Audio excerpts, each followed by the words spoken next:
Hello Classic Crew, and welcome to today's video where I'm going to be sharing some of my thoughts on becoming a new mom.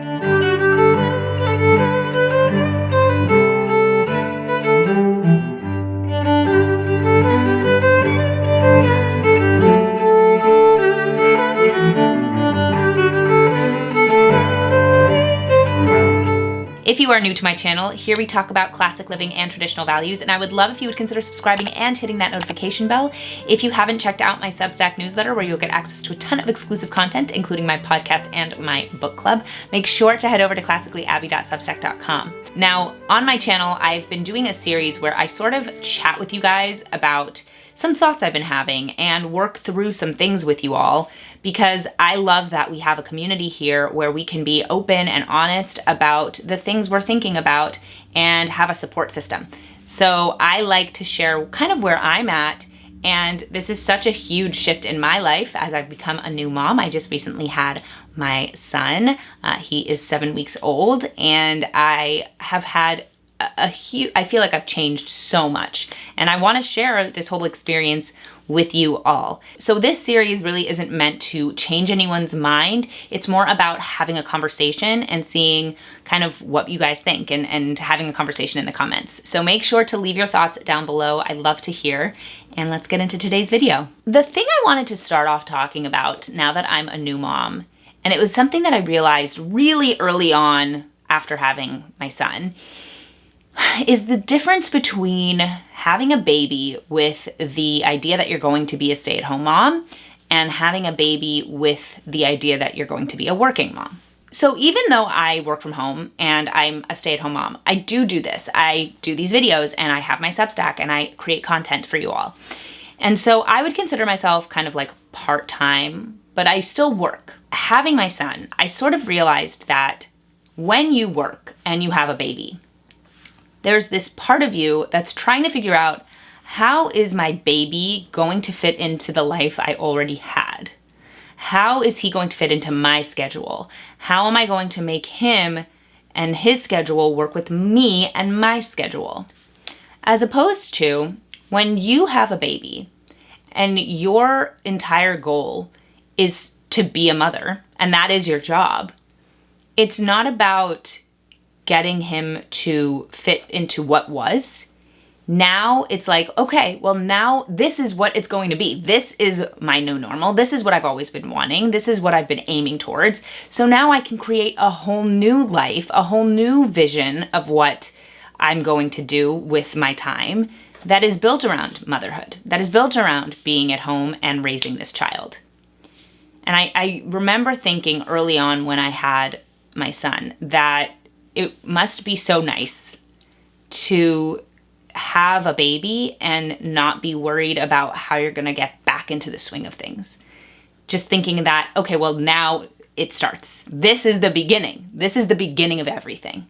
And what my schedule looks like will be determined by my son, as opposed to what my schedule looks like needs to fit in what I was doing before.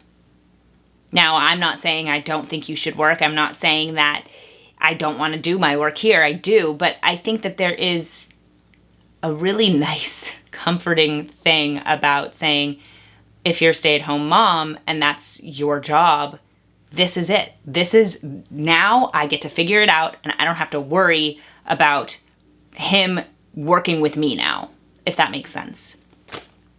There's something I'm a little jealous about for women who are just stay-at-home and just can do that. And it's a beautiful thing. I think the women who do that they're doing the best job in the world and the hardest job. That's the next thing I want to talk about, is that being a mom is the hardest thing I've ever done. It is the hardest job I will ever do. The idea that we look down on mothers who are stay-at-home as if they're doing less than women who are in the workplace is a joke. Like, anything I do here, like for my work here, is not nearly as difficult as anything I do to raise my child.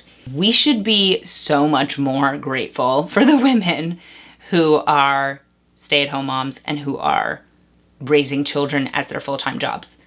My mom used to say my mom worked and my dad stayed at home with us. but my mom used to say that going to work was a vacation because work was so much less intensive than being a mom. And she didn't mean it in a negative way. She didn't mean that being at home wasn't fun. Like, it was hard work in the sense that it was not like good, but it was in the sense that working and doing this kind of work, career, is such a different thing than the manual, practical labor of being in it with your kid all day. It makes me have so much more respect for all women who are moms and for this vocation. It's a vocation. Being a mother is the greatest thing that anyone can do, and it is so intense and beautiful.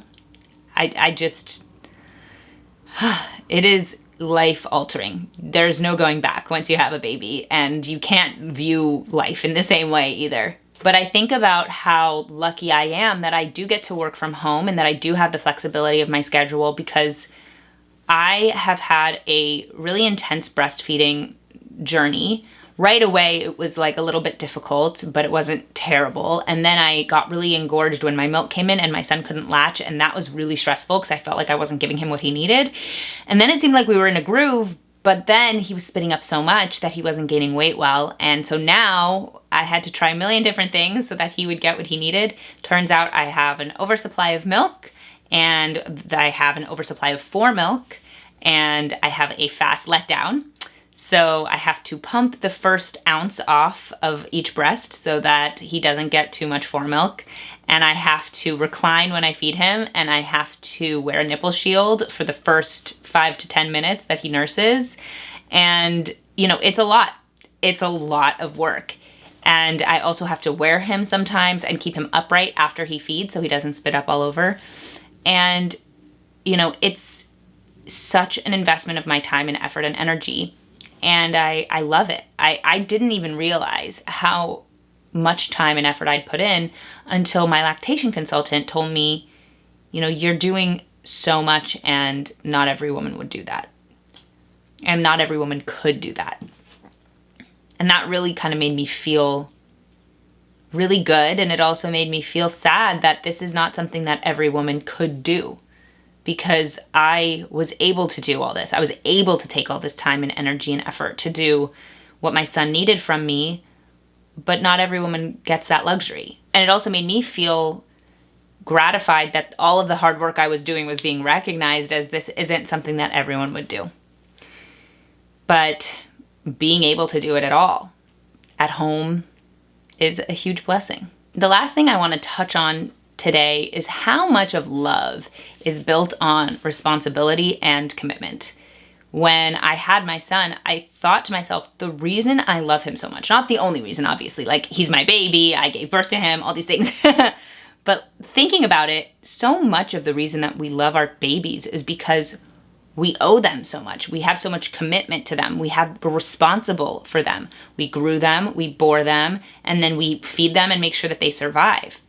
And all of those things, all of that together makes us really invested in who they are. And that is love. The love that I have for my son is not just random. This is because I am committed to you. I am responsible for you, and that is love. And that translates obviously into other kinds of love. Marriage, the reason that love is so strong and powerful is because of that commitment, because of the responsibility that you have to each other. Love isn't born in a vacuum, and it can't survive without those commitments and those responsibilities that you have to one another, or that you have for someone. Because obviously a baby doesn't have that to you quite yet, and doesn't for very many years. But the fact that you have been given the responsibility of that child and they are yours alone, that is one of the most beautiful ways to grow and experience love. So those are some thoughts I've been having in motherhood. I feel like, you know, there's a video I want to make about how important it is to have community for moms, and how I think that the term stay-at-home mom, I kind of hate it, because I think that it implies that you are at home and you are trapped there, as opposed to homemaker, somebody who makes a home. And I just think that it's so important that we have a community. And it's really isolating when you don't. At this point where we are located, we really don't have a community. And it has been really isolating. And I look forward to us moving to Florida to be closer to family, to be in a Jewish community, and to have that support that I so crave. Because right now I feel that motherhood is very lonely, and it doesn't have to be, and it shouldn't be. That's something I think about a lot, is that the motherhood community that we used to have, because all women were working as mothers, that was their vocation, that was their job, as opposed to being in the workplace, we don't have that anymore. The community that women have built is now in the workplace. So you leave home to go to work so you can experience, adult interaction, as opposed to, oh, we're all moms, we all get together and we all take care of our kids together. Just some thoughts I want to expand upon in a different video, but let me know your guys' thoughts in the comments. I'd love to hear. If you're not already subscribed to my channel, make sure to hit that subscribe button and that notification bell. If you aren't already subscribed to my Substack newsletter, what are you waiting for? Make sure to head over to classicallyabby.substack.com, and if you want to follow me on social media, it's @classicallyabby, absolutely everywhere. Thank you so much for watching, and I'll see you guys in my next video.